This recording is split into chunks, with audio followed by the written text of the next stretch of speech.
경북 울진에서 시작된 산불이 좀처럼 잦아들지 않고 있습니다. 산림당국이 진화에 총력을 기울이고 있지만 주불 진화까지는 시간이 더 걸릴 것으로 보이는데요. 관련 내용 원명수 국립산림과학원 산림 ICT 연구센터장과 자세하게 살펴보겠습니다. 어서 오시죠. 어서 오십시오. 네, 안녕하십니까. 지금 산불이 동시다발적으로 진행이 되고 있습니다. 현재까지 진화 작업이 어느 정도 진행이 된 상태인가요? 네, 현재 야간 산불로 지금 넘어간 상태고요. 네. 아직까지 지금 5건의 산불이 지금 진행 중에 있습니다. 그 중에서 이제 가장 이슈가 되고 있는 울진 지역하고 강릉 옥계 지역이 지금 큰 문제가 되고 있는데 실제로 그 5시에 그 브리핑이 됐지만은요. 현재 울진 지역이 한 16,000헥타 정도의 피해를 지금 입고 있고요. 그리고 이제 삼척 지역은 한 772헥타 정도의 그 산불 피해를 현재 입고 있습니다. 그 진화율을 잠깐 좀 살펴보면 원래 오후쯤 돼서 어느 정도 그 주불 진화를 완료를 하려고 했었는데 일단 실패를 했습니다. 그래서 현재 그 울진은 한 50% 정도의 수준에 지금 머물러 있고 옥계는 그나마 좀 다행히 90%에 지금 육박을 했는데 현재 야간 산불에 대한 그 잔불 정리 이런 거를 지금 진행하고 있는 상태입니다. 야간 산불이 혹시 그러니까 지금 뭐 50%, 90%까지 됐더라도 야간 산불을 했을 때 그게 더 늘어날 수 있나요? 아니면은 좀 더 불이 더 번질 수도 있나요? 어떤 야간 상황을 이해를 해야 돼요? 예, 야간 산불의 가장 큰 포인트는 네. 그 바람이죠, 역시. 근데 점차적으로 이제 그 밤이 되면 될수록 그 풍속의 세계는 좀 더 잦아드는 게 일반적입니다. 예. 그나마 이제 거기에 좀 저희가 좀 안의를 하고 있는데 내일 상태가 좀 이제 그 걱정이 되긴 합니다. 그래서 현재는 그 옥계 지역 같은 게 90% 정도가 머물러 됐지만은 더 이상 번지지 않을 거로 저희 예측을 좀 하고 있고요. 일단 그 가장 주력을 하고 있는 부분이 바로 이제 그 울진 지역입니다. 네. 여기 피해 서쪽 편이 상당히 위험한 상태인데 거기에 지금 산림청이 전력을 지금 하고 있습니다. 지금 서쪽 편이 위험하다는 게 어떤 상황이라는 건가요? 예, 서쪽 편에 뭐 잘 아시겠지만 거기는 우리나라의 그 생태적 산림 자원의 그 보고 소강리 금강송 소나무 군락지가 있습니다. 네. 그리고 유전자원 보호 구역이 있고요. 그러다 보니까 굉장히 그 중요한 그 지점이라고 지금 할 수 있습니다. 그래서 이제 이 부분은 그 전통 문화적인 어떤 가치가 굉장히 높기 때문에 이 부분은 반드시 사수를 해야 될 그런 필요성이 있습니다. 근데 사실 오늘 중으로 주불 진화에 나설 계획이다라는 보도가 많이 있었는데 걸림돌이 많은 것 같습니다. 어떤 부분들이 어려운 요인으로 꼽히는 건가요, 지금? 예, 굉장히 그 걸림돌이 도중에 지금 속출을 좀 하고 있습니다.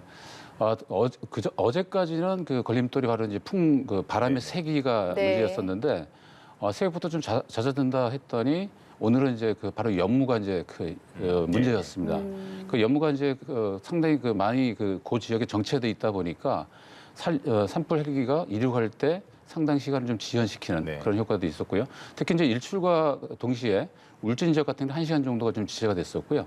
그리고 이제 그 강릉, 옥계 지역 같은 경우는 진화 작업 도중에 그 연물에 인해서 1시간 반 정도 계류하는 그런 상태까지 지금 갔습니다. 그럼 여기서 완전 진화까지는 어느 정도 시간이 더 걸릴 것이라고 보시나요?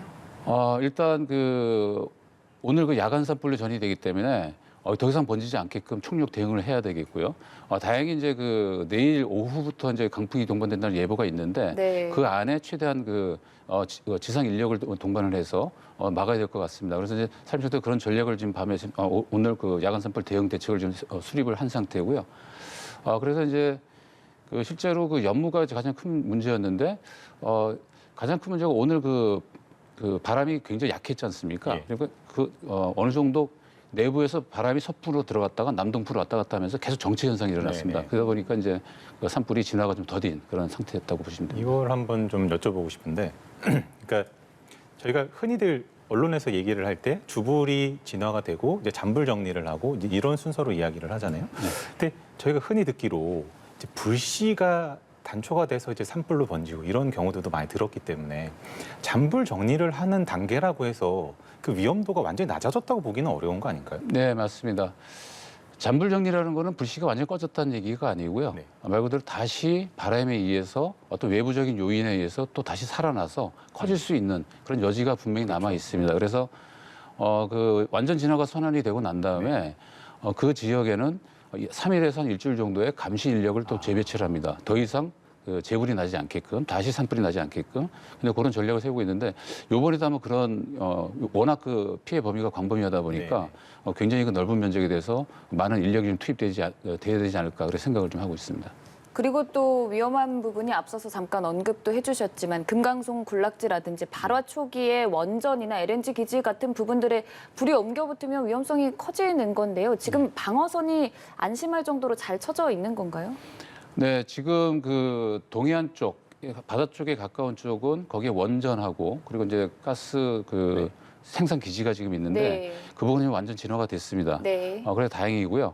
그렇지만 또 이제 그 재발화가 될 경우에 바람의 방향에 따라 또 어떻게 될지 모르기 때문에 거기를 그 집중 그 관리를 할 수 있는 진화 인력이 지금 배치를 한 상태고요. 근데 문제는 바로 취약한 지역이 아직도 그 주불이 살아 있는 서쪽 편과 남쪽입니다.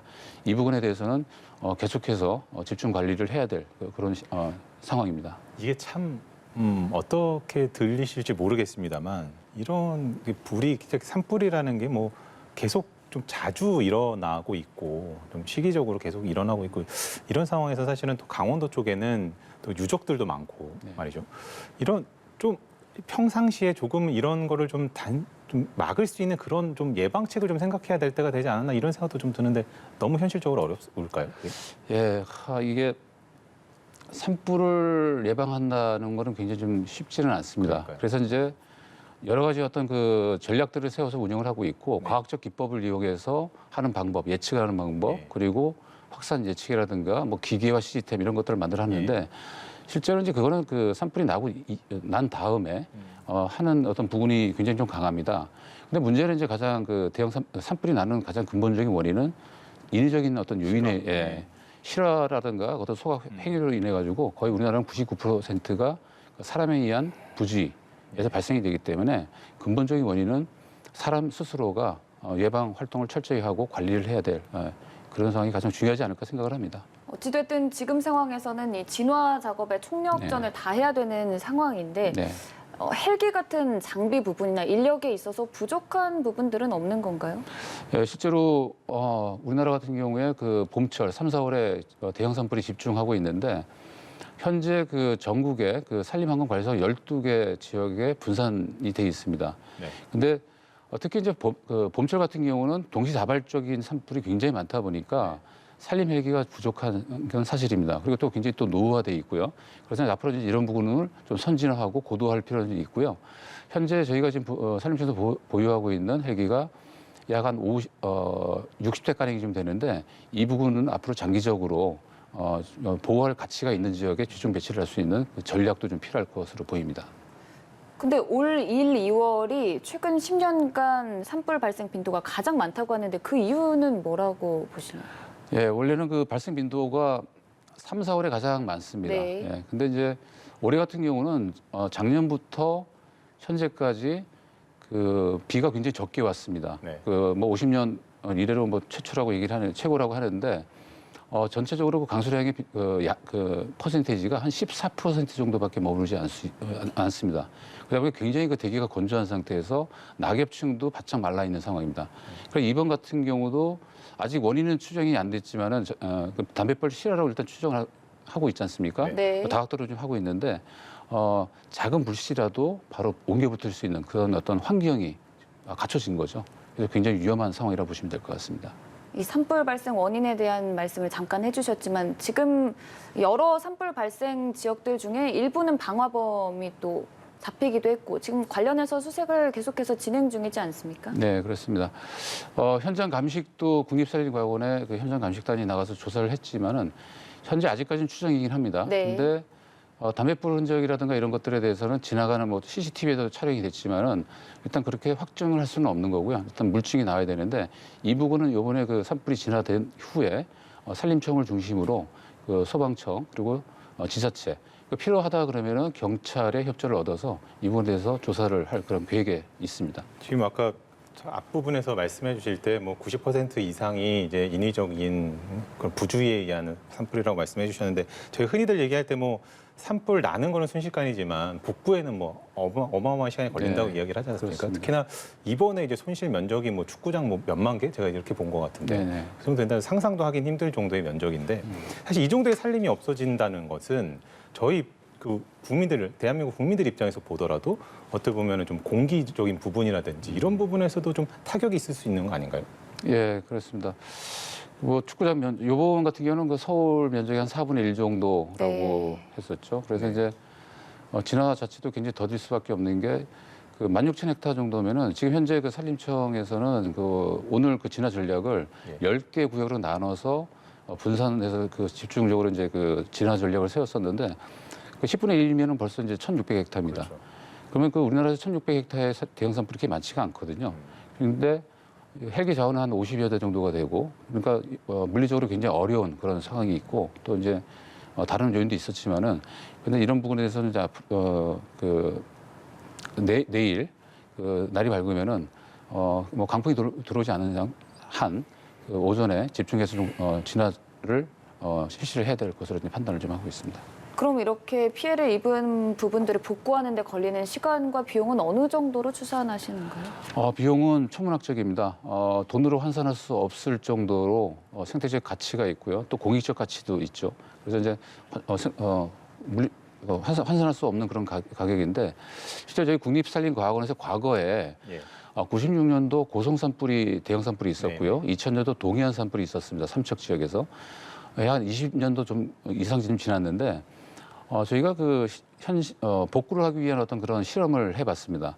그런데 실제로 이 분류구마다 약간 차이가 있겠지만은 동물 그리고 식생 그리고 토양 이건 20년이 넘게 지나도 아직 회복이 지금 되고 있지 않습니다.